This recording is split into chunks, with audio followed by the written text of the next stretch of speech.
The Great Leap Forward wasn't that much better in the cities. Mao wanted steel production to catch the Soviet Union.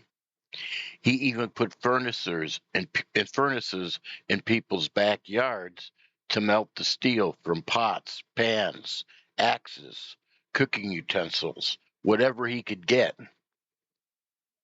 Of course, the wood he used to build these furnaces caused deforestation. And then the genius finally figured out that the metal that they produced, was not actually usable for any industrial project. The quality was simply too low.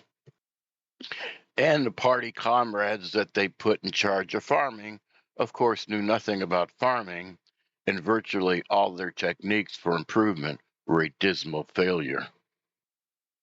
Then Mao himself got the ingenious idea that they should kill all the birds in China, particularly the sparrows, because he saw them eating some of the seeds.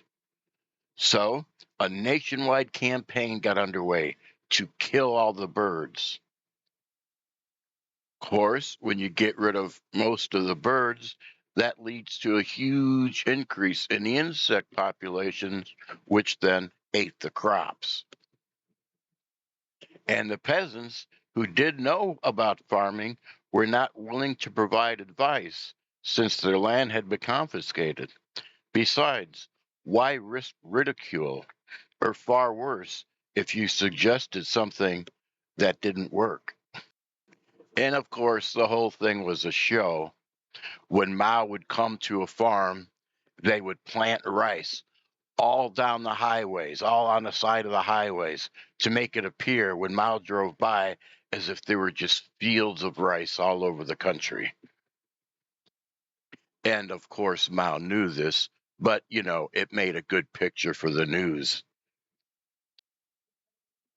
Between ineffective farming and using labor to make useless metals, the economy was a disaster. It was learned that there wasn't going to be enough food, so what food there was, Mao sent to the cities. A catastrophic famine then occurred.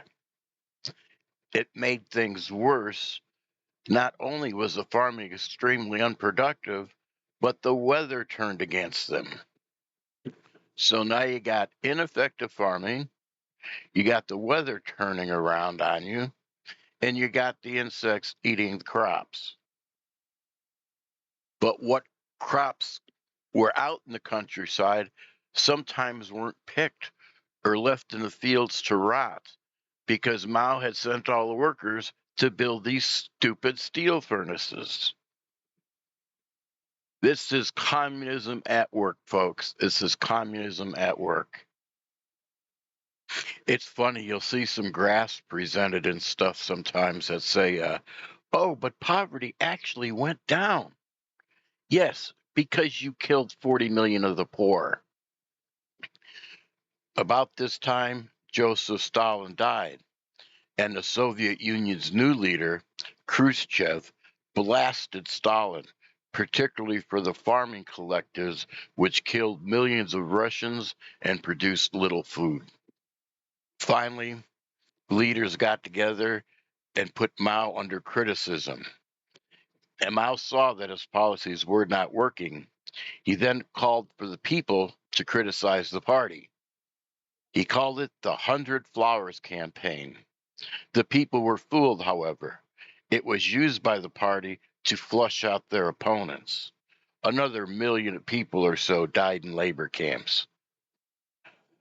Mao was too popular with his people to actually be forced out, but he was sort of set aside for a few years.